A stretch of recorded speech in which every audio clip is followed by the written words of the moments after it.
ભાજપ શાસિત વિરમગામ નગરપાલિકામાં ભાજપના જ કાઉન્સિલરે હવે મોરચો માંડ્યો છે। વિકાસના કામોને લઈ ભાજપના જ કાઉન્સિલર ઉપવાસ પર બેઠા। વોર્ડ નંબર 6 ના ભાજપના કાઉન્સિલર ઉમેશ વ્યાસ કે જેઓ ઉપવાસ પર બેઠા। બિલોની ચૂકવણી ન કરવા, કોન્ટ્રાક્ટ બ્લેકલિસ્ટ કરવાની રજૂઆત કરાઈ છે।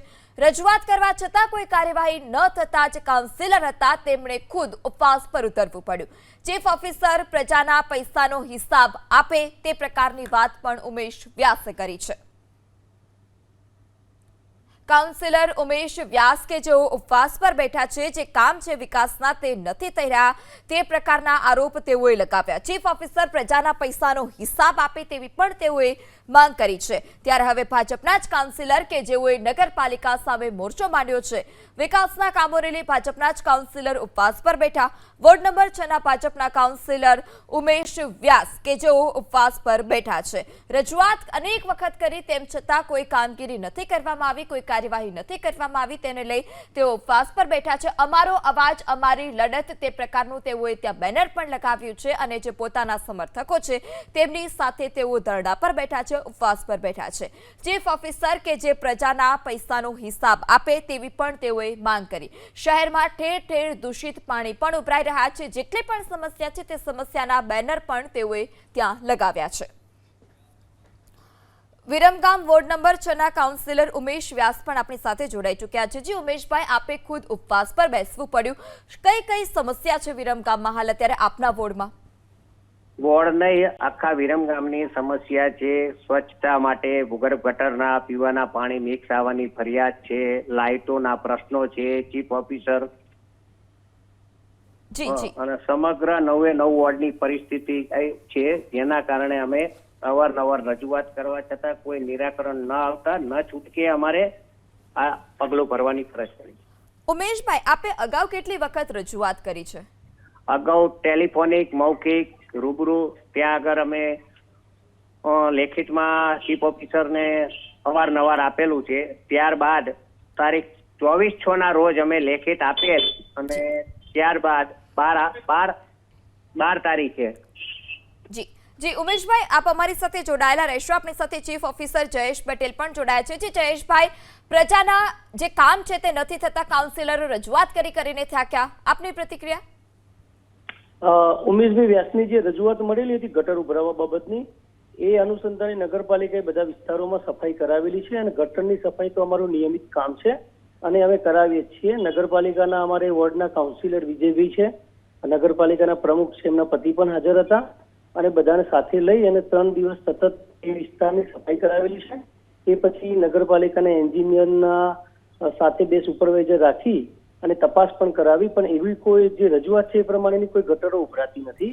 ક્યાંક નોર્મલ પ્રશ્ન બનતો હોય તો બીજા દિવસે એનું સમાધાન થઈ જાય। ઉમેશભાઈ, જયેશભાઈ તેવું કહી રહ્યા છે કે આવા કોઈ પ્રશ્નો જ નથી?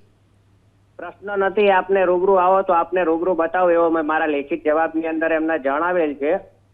અને તેમ છતાં આ દિવસ સુધી જયારે લેખિત આપ્યા બાદ પ્રમુખના પતિ તેમજ સાથી કાઉન્સિલર વિજયસિંહ ચાવડાને સાથે લઈને ક્યારે કે 4 મહિના પછી અમારી રજૂઆત છે, એજન્સી 4 મહિના સુધી કામ ન કરતી હોય એવી એજન્સીને બ્લેકલિસ્ટ કરવી અને નાણાં ન ચૂકવવા માટે। જો 4 મહિના પછી જો એ એજન્સીને સાથે રાખીને કામ કરાવતા હોય તો એ આપની સમક્ષ જ એમને નિવેદન આપેલું છે, આપ જાણી શકો છો।